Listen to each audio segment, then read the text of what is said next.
자, 춘향전 하면 뭐가 떠오르시나요? 아마 정절을 지킨 기생의 딸이 신분 상승까지 이루는 뭐 그런 이야기. 우리한테는 아주 익숙한 그 권선징악 해피엔딩이잖아요. 네, 맞아요. 대부분 춘향이를 순정과 절개의 상징, 바로 그렇게 기억하고 있죠. 그런데 말이죠. 만약에 이 모든 게 애초부터 사랑 이야기가 아니었다면 어떠실 것 같으세요? 자, 보세요. 한쪽에는 오래된 민담이 있고 다른 한쪽에는 현대의 스캔들이 있어요. 이렇게 딱 놓고 보니까 어때요? 춘향전이 그냥 옛날 이야기가 아니라는 느낌이 확 오지 않으세요? 사실 이 이야기는요, 오늘날에도 너무나 익숙한 바로 권력남용과 성착취 문제를 정면으로 다루고 있거든요. 자, 그럼 먼저 우리가 익히 알고 있는 그 버전, 바로 조선판 신데렐라 스토리부터 한번 짚고 넘어가 보죠. 이야기 줄거리는 뭐 다들 아시잖아요. 간단해요. 첫째, 신분이 낮은 기생의 딸 춘향이랑 양반집 도련님 이몽룡이 사랑에 빠지고, 둘째, 춘향이가 이몽룡을 향한 정절을 지키려고 진짜 끔찍한 고문을 견뎌내죠. 그리고 셋째, 이몽룡이 암행어사가 돼서 짠 하고 나타나서 악당을 혼내주고 둘이 결혼해서 행복하게 잘 살았다. 완벽한 해피엔딩이에요. 하지만 이제부터가 진짜입니다. 이 이야기에 숨겨진 의미를 풀어낼 비밀 코드, 바로 당시 시대 배경을 들여다 볼 거예요. 때는 바로 격동의 조선 후기입니다. 자, 생각해 보세요. 임진왜란, 병자호란 같은 큰 전쟁이 끝나고 조선 사회는 모든 걸 다시 세워야 하는 시기였어요. 특히 춘향전의 배경이 된 숙종시대는요, 정말 어마어마한 경제적 사회적 변화가 휘몰아치던 때였죠. 철옹성 같던 신분제에도 슬슬 금이 가기 시작했고요. 바로 이런 혼란과 변화의 한가운데서 춘향전이라는 이야기가 태어난 겁니다. 근데 여기서 진짜 중요한 포인트가 있어요. 아니, 기생딸이 양반이랑 결혼하는 게 그 시다 사람들한테 어떻게 말이 됐을까요? 그게 먹혔을까요? 네, 먹혔습니다. 바로 숙종 임금 때문이었어요. 생각해보세요. 무수리 출신 숙빈 최 씨, 또 중인 계급이었던 장희빈. 숙종은 이렇게 신분이 낮은 여성들을 후궁도 아니고 거의 왕비 자리까지 올렸잖아요. 그러니까 나라에서 제일 높은 왕이 직접 이런 파격적인 신분 상승 가능하다. 이걸 온몸으로 보여준 셈이죠. 자, 그럼 이제 진짜 현실을 한번 파헤쳐 볼까요? 우리가 믿었던 그 순수한 로맨스, 그게 사실은 사랑이 아니라 욕망이었다면요? 지금부터 그걸 한번 해체해 보겠습니다. 이몽룡과 춘향, 정말 첫눈에 반한 운명적인 사랑이었을까요? 원작을 자세히 뜯어보면요. 이몽룡의 첫 반응은 낭만적인 사랑과는 거리가 멀어요. 아주 명확하게 욕정이었다고 나와 있거든요. 춘향이가 그네 타는 모습을 딱 보자마자 이몽룡은 정신을 못 차리고 막 몸이 떨릴 정도의 성적인 흥분을 느꼈다고 해요. 그러니까 이몽룡한테 춘향이는 인격적인 사랑의 상대가 아니라 어떻게든 손에 넣고 싶은 뭐랄까 정복의 대상이었던 거죠. 심지어 자기 하인인 방자를 춘향이한테 심부름 보냈더니 혹시 저놈이 먼저? 이런 의심까지 해요. 처음부터 서로에 대한 존중이나 교감 이런 건 없었다고 봐야죠. 아니 근데 이야기가 말이 되려면 나중에 닥쳐올 그 모진 고문을 견뎌내야 하잖아요. 그러려면 그 고통을 이겨낼 만한 뭔가 강렬한 게 있어야 했어요. 바로 몸이 먼저 기억하는 쾌락 같은 거요. 바로 이 대목이 그 부분을 아주 노골적으로 보여줍니다. 둘의 첫날 밤 묘사가. 굉장히 시적이면서도 솔직히 말하면 아주 에로틱해요. 흥룡이 여의주를 입에 물고 오색구름 속에서 노는 것 같았다. 뭐 이런 식으로요. 바로 이 강렬했던 육체적인 기억이 나중에 춘향이가 그 끔찍한 고문을 버텨내는 힘의 원동력이 되는 겁니다. 자, 이제 이 이야기의 클라이맥스입니다. 진짜 핵심이죠. 바로 혁명. 기생의 딸, 한낱 여성이었던 춘향의 저항이 어떻게 당시 사회 질서 전체를 뒤흔들었는지 지금부터 살펴보겠습니다. 춘향이가 내세운 논리가 정말 기가 막혀요. 아주 간단하고 명쾌하죠. 자신의 사랑의 정절을 나라에 대한 충성과 똑같은 선상에 놓는 거예요. 충신이 두 임금을 섬기지 않듯이 열려도 두 남편을 섬길 수 없다. 이렇게요. 이거야말로 진짜 신의 한 수 아닌가요? 춘향이는 양반, 즉 지배계급이 늘 입에 달고 살던 그 논리를 그대로 대받아쳐서 그들의 위선을 까발리는 거예요. 내 사랑 지키는 게 바로 너네들이 말하는 충신이랑 뭐가 다르냐? 이렇게 자기 행동의 격을 확 높여버린 거죠. 그리고 변학도의 명령이 떨어지죠. 마침내 첫 번째 매가 춘향의 여린 살을 후려칩니다. 하지만 그 고통 속에서도 춘향의 목소리는 절대 꺾이지 않아요. 일편단심 이 굳은 마음은 그리고 인정사정 없이 두 번째 매가 내리쳐집니다. 하지만 매질이 거세질수록 춘향의 저항은 오히려 더 뚜렷해져요. 두 지아비를 섬길 수 없나니 우리 이 도련님을 잊을 수 없습니다. 매를 한 대 한 대 맞을 때마다 춘향의 외침은 단순히 나 정절 지킬래요 하는 수준을 넘어서는 거죠. 이건 부당한 권력 자체에 대한 아주 통렬한 저항의 목소리가 되어서 그곳에 울려 퍼지는 겁니다. 자, 그렇다면 왜 춘향전은 수백 년이 지난 지금까지도 우리 곁에 남아있을까요? 그건 이 이야기가 그냥 예쁜 동화가 아니라 인간의 존엄성을 지키기 위한 시대를 초월한 투쟁기이기 때문입니다. 춘향전의 진짜 힘은 달달한 로맨스가 아니에요. 바로 부패하고 위선적인 그 권력 시스템 자체를 향한 날카로운 비판 정신에 있는 거죠. 사회 맨 밑바닥 계급이었던 기생의 딸이 그 사회를 지배하던 이데올로기의 가장 아픈 곳을 정확히 찌른 겁니다. 그래서 이 오래된 이야기는 시대를 건너와 지금 우리에게 이렇게 묻고 있습니다. 만약 시스템 전체가 썩었다면 당신은 누구를 향해서 또 어떤 방식으로 저항하시겠습니까?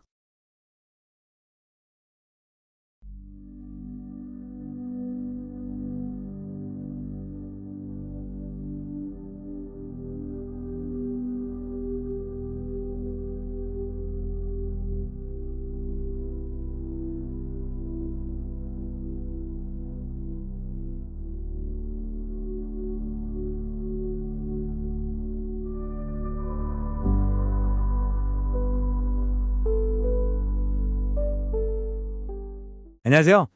우리가 어릴 적 할머니 무릎 빼고 듣던 그 옛날 이야기들 다들 기억하시죠? 오늘은 말이죠. 우리가 너무나 잘 안다고 생각했던 바로 그 이야기들, 그 커튼 뒤에 숨겨진 진짜 모습을 한번 들여다볼까 합니다. 꽤 많은 토끼, 그리고 효심 깊은 딸, 아마 모르는 분 없을 거예요. 그런데요, 우리가 알고 있는 그 이야기가 과연 전부일까요? 정말 그게 다일까요?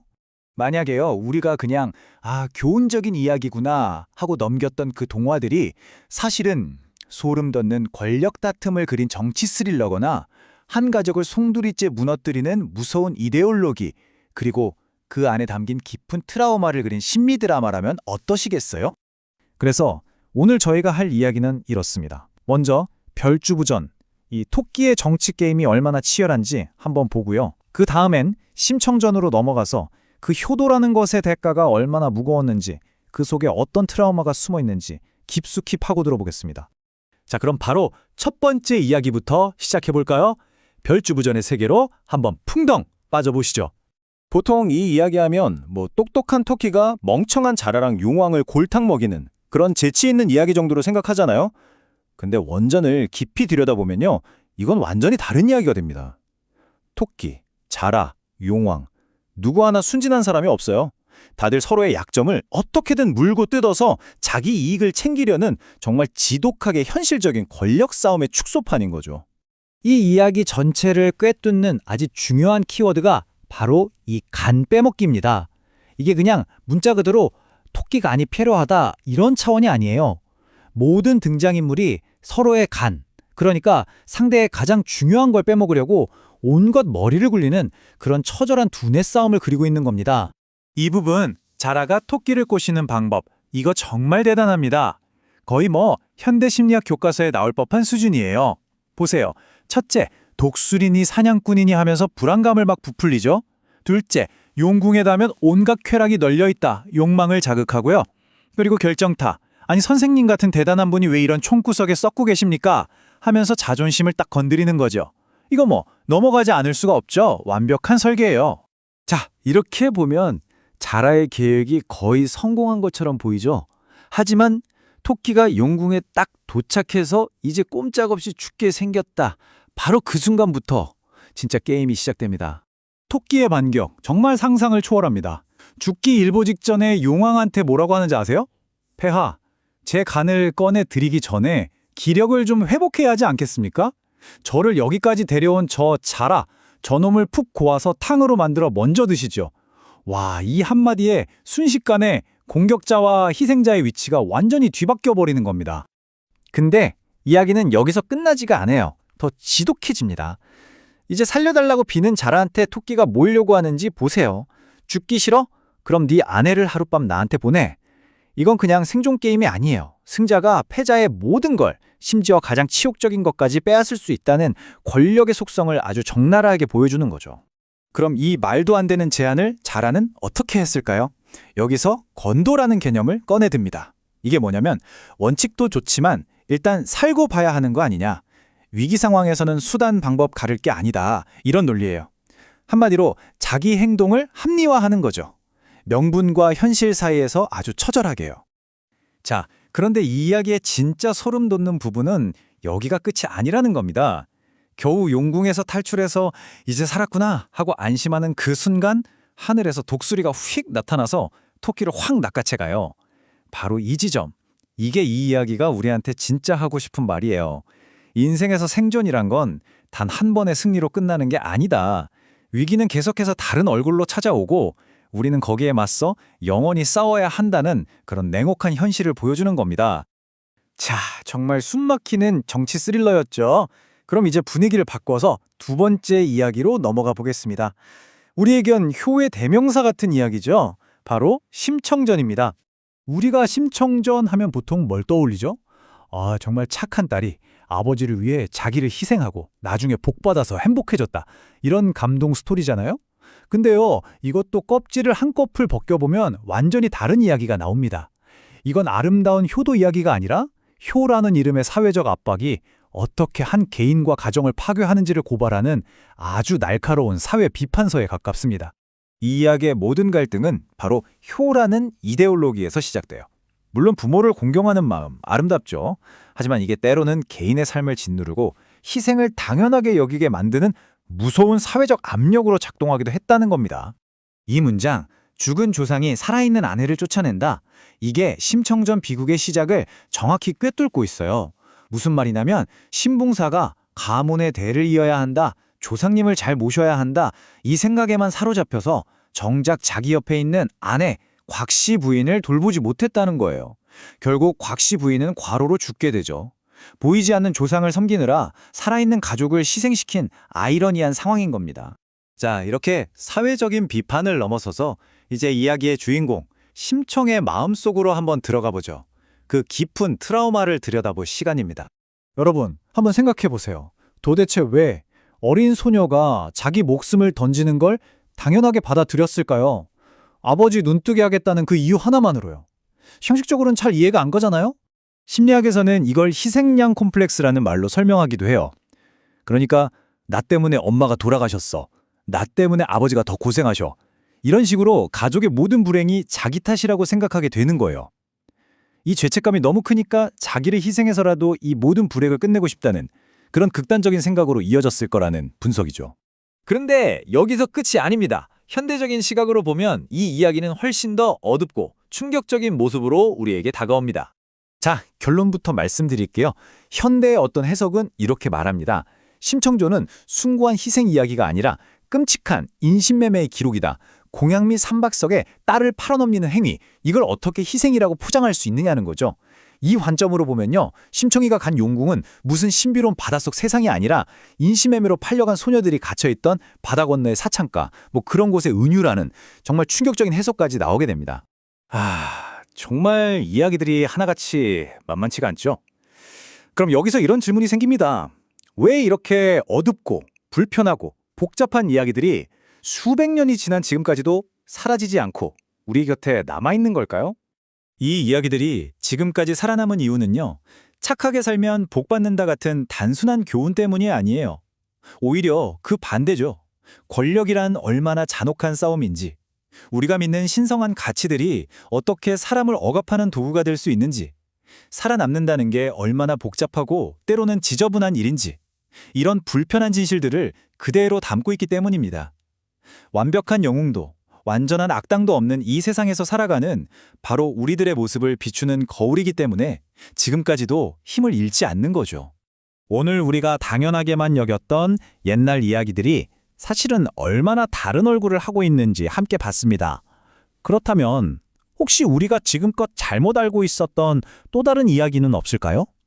어릴 적 들었던 다른 동화들 속에는 또 어떤 진실이 숨겨져 있을지 한 번쯤 다시 생각해보는 것도 재미있을 것 같습니다.